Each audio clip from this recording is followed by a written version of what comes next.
While enjoying Southwest Florida trails, you can put on your headphones and enjoy a new radio program on WGCU FM that showcases conversations of, quote, biblical proportions.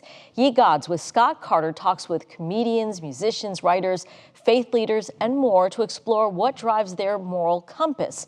The podcast, produced in partnership with WGCU Public Media, is a thoughtful and entertaining conversation on faith. Here's a preview of the latest episode featuring comedian Martin Short.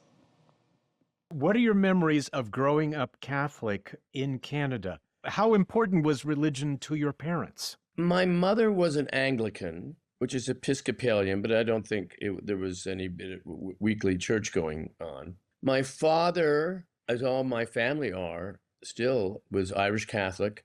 Religion is a bigger part to the Irish than certainly aspects of North America. And so we went to church every Sunday, but I wasn't baptized until I was 7. And you've said that you've often been mistaken as Jewish, which you find very flattering. Absolutely. I'm 10% Jewish on my agent's side.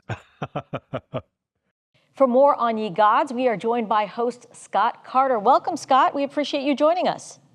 Thank you very much, Sandra. And it is a delight to be meeting a new WGCU person who I feel like I've met most of your team over the course of the last few months, and it's a delight to meet you.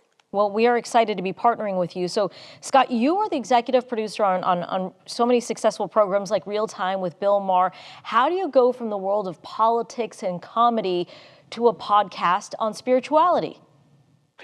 Well, actually, this all goes back to, I wrote a play many years ago that's been in now 26 or 27 cities in 4 different countries. And it's called The Gospel According to Thomas Jefferson, Charles Dickens, and Count Leo Tolstoy, Discord. People refer to it as Discord. And it's about these 3 people who all did their own versions of the Gospels. And so my play has them in a limbo setting where each thinks that his path to salvation depends upon convincing the other 2 that their theology is wrong. And so we've done, for instance, in LA, we did at 2 different theaters in 1 year, 101 performances.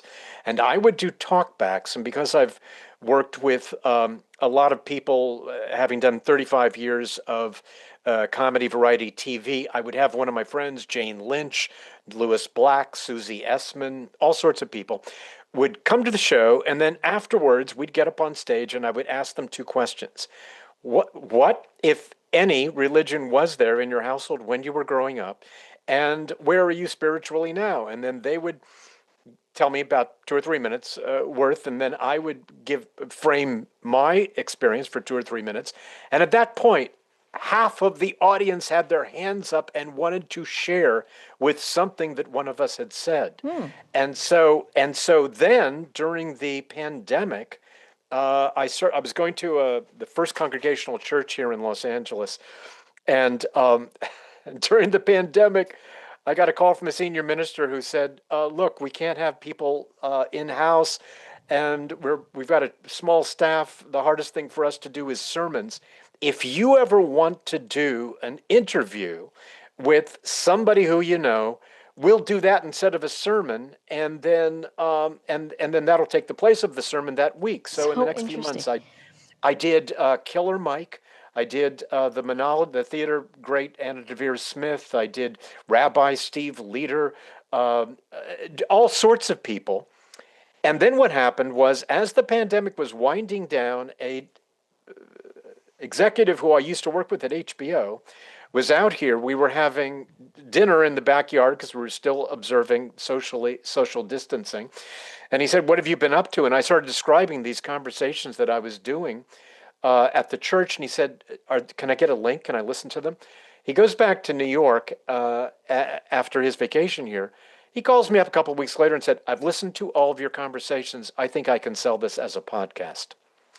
And so that's how we started doing this podcast. We've already done, 35 or 40 episodes as a small independent.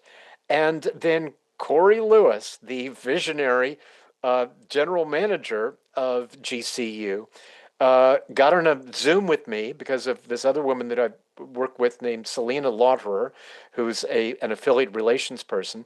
And through her, I met Amy Shoemaker at GCU. She then introduced the show to Corey Lewis. He then Zooms with me and says, this is a hit show that just needs a platform. And we think that NPR Network, which is being developed now for podcasts, could be the one to supply that network. So interesting. As you were talking, you mentioned rapper Killer Mike. There's a big group of big names that you've already managed to get for the show, like comedian Martin Short, actress Patricia Heaton. How do you get these celebrities? And tell us about some of the other talent that will be coming. So far, it's all just friends. Patty Heaton used to be a neighbor. Marty Short, I've known him since 1994 when he first did Politically Incorrect. Bob Costas, who I'm interviewing later today, I've known him for 35 years.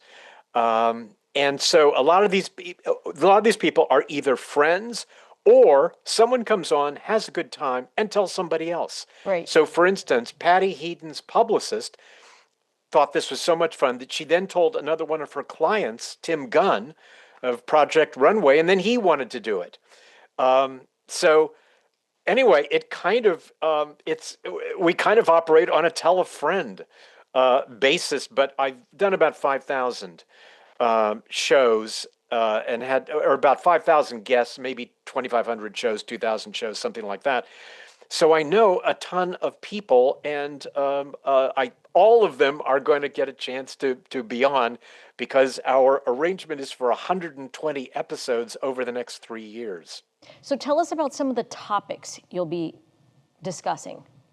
Yeah, it's not so much that they're coming to a pre-existing topic. What I start doing is delving into what they believe. And the rules, what I say is the rules that rule your life are ye gods.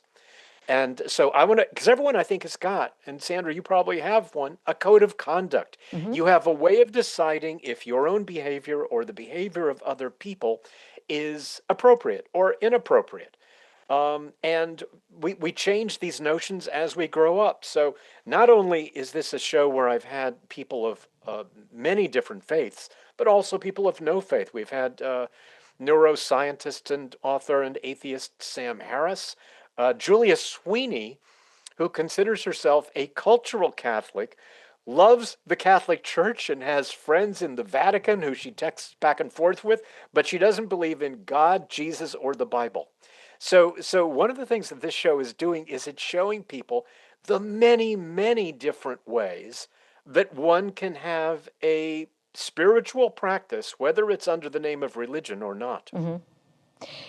Has the experience hosting this program changed your views on spirituality? Yes, and that's a great question. What I've been talking amongst our team about is how over a period of time we see different guests having some of the same perceptions. Rainn Wilson, who is going to be one of the early guests, was originally a Baha'i, and then he went away from the church, and then theater became his god. And, like Susie Essman from Curb Your Enthusiasm says that humor is her god. Killer Mike says that rap music is his god. And a lot of people have that notion that Armin Shimmerman from Star Trek Deep Space Nine said the theater is his god. And so I'm very interested by what people consider to be sacred in their lives. So, Scott, WGCU is the first station to broadcast Ye Gods, but you're offering it to NPR stations across the country. Do you expect that we will hear this program across the country soon? Well, public media, both PBS and NPR, have a kind of medieval model where in order to, it's not like if you're dealing with NBC or HBO and you sell one person and then you get it into all the affiliates. With public media, it's more like everyone has their own duchy or their own barony, where you have to deal with the Duke of Detroit in order to get on in Detroit, let's say. So one of the reasons that we are premiering on August 27th is it will be in the middle of the National NPR Conference in Salt Lake City from the 25th to the 28th. So we're gonna have a team of 5 going, and we hope to talk to all the general managers or program directors and get as wide of acceptance as quickly as possible. Scott, thank you so much. We wish you the best of luck with this. And you can listen to episodes of Ye Gods with Scott Carter on WGCU FM. That's Fridays at 3 p.m. and Sundays at noon. Episodes will also be available on the NPR Podcast Network beginning on August 27th. Thank you, Scott. We appreciate it. Thank you, Sandra. Thanks for watching. We've got more great content for you, from news to the arts to the environment. So be sure to like and subscribe to WGCU's YouTube channel and follow us on our social media platforms for the stories that matter to you.